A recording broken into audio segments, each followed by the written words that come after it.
Hello friends, ఎలా ఉన్నారు?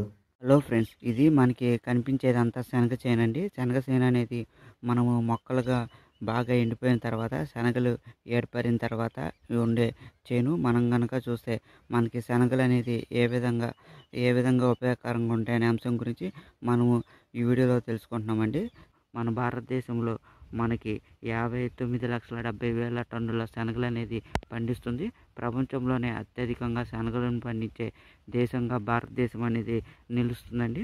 ఈ విధంగా మనకి ఆంధ్రప్రదేశ్లో కూడా ఎక్కువగా శనగలు అనేది కర్నూలు, అనంతపురం జిల్లాలో వర్షాధారంగా పండిస్తారండి. మనకి గుంటూరులోనే ఈ యొక్క గుంటూరు కానీ లేకపోతే ప్రకాశంలో మండలాల్లో కానీ శనగలు అనేది అత్యధికంగా పండిస్తారు. ఇది వచ్చేసరికి శనగ అనేది ప్లాంటీ అనేది ఒక ఫ్యామిలీ చూస్తే కనుక మనకి ఫ్యాబేసి ఫ్యామిలీకి చెందిన కుటుంబానికి చెందిన మొక్క అండి శనగ అనేది. మనకి ప్రోటీన్లు అంటే పౌష్టికాహారం ఎక్కువగా లభ్యమయ్యేది శనగ అండి. మంచి పౌష్టిక బలం అనేది శనగలు అనేది ఇవ్వటం అనేది జరుగుతుంది. మన ప్రపంచంలోనే అత్యధికంగా శనగలు పండించే దేశాలు కనుక చూస్తే 2 పాకిస్తాను, 3 టర్కీ, 4 ఆస్ట్రేలియా, 5 ఇరాను, 6 మయన్మారు, అలానే 7 కెనడా, 8 యూటోపియా దేశాలు ఉన్నాయండి. ఈ దేశాల్లో మనకి శనగలు అనేది అత్యధికంగా ప్రపంచంలోనే పండించడం అనేది జరుగుతుంది.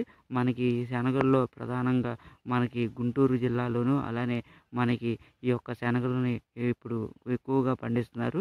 అయితే ఈ మధ్యన కాలంలో ఆశించిన ధరలు అనేది లేకపోవడంతో మనకి సాగు దిగుబడి అనేది చాలా తగ్గిందండి.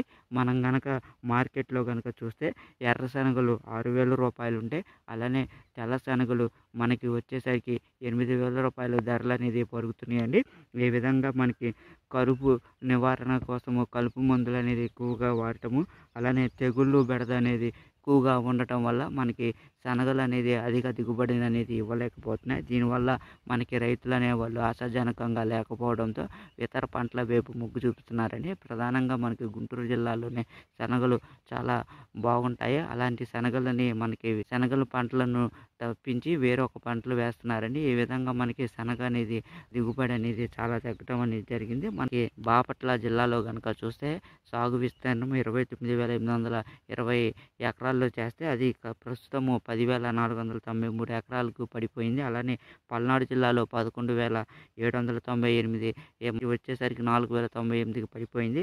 అలానే గుంటూరు జిల్లాలో 7,970 ఈ యొక్క సాధారణ విస్తీర్ణం కనుక చూస్తే అలాంటిది 2,377 ఈ యొక్క ఎకరాలకు అనేది పడిపోవటం అనేది జరిగిందండి. మనకి ప్రధానంగా ఈ యొక్క శనగల్లో అధిక రాబడి రాకపోవటం వల్ల రైతులు మిర్చి పంట వైపు అలానే పొగాకు పంటను ఇతర ప్రత్యామ్నాయంగా మనకి ఆదరించడం అనేది జరుగుతుంది. శనగల్లో మనకి ముఖ్యమైన అంశం ఏంటంటే తక్కువ పెట్టుబడి, అలానే నీటి తడులు, అలానే మనకి ఎరువులు కూడా పెద్దగా అవసరం ఉండదండి. దీనివల్ల మనకి శనగలు అనేది విస్తీర్ణం పరంగా పెంచడం అనేది జరుగుతుంది. ఇదంతా కూడా ఎండిపోయిన తర్వాత శనగలు అనేది ఎలా ఉంటాయి ఏందనేది మీకు తెలుస్తుంది. మీరు కనుక చూస్తే శనగలు అనేది విత్తనాలు అనేది మన లోపల ఉంటాయండి. శనగలు అనేది చూస్తే శనగలు అనేది మనకి కనిపిస్తాయి. ఇది శనగ అనేది.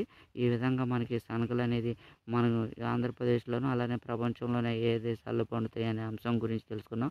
ఇది కనుక మీకు నచ్చితే మన ఛానల్ లైక్ చేయండి, అలానే సబ్స్క్రైబ్ చేసుకోండి ఫ్రెండ్స్. అలానే మరొక వీడియోలో మీ ముందుకు మళ్ళీ వస్తా friends. Thank you friends. Thank you for all.